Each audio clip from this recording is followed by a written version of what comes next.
costado?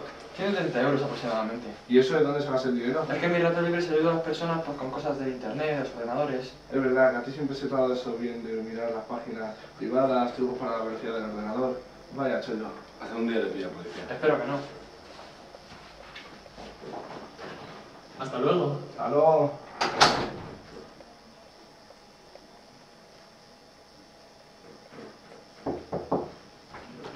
Nos hemos ido sin despedirnos. Yo antes y yo me abro la puerta y digo, sí, ¿qué hace, tronco? Que no, que lo cierra. Vamos a ver.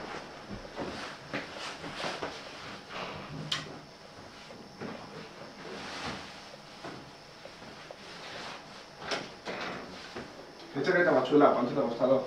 130 euros.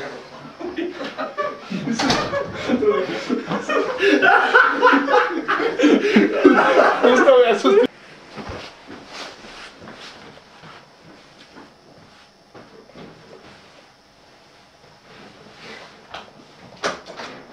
¿Qué chaqueta más chula? ¿Cuánto te ha costado? 130 euros aproximadamente. ¿Y eso de dónde sacas el dinero? Es que en mi rato libre se ayuda a las personas pues, con cosas de internet, con los ordenadores.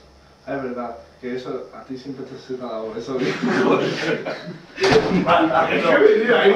tonto. Mata. Tú no sabes ver con esta puerta, ¿eh? Me da cuenta, mira.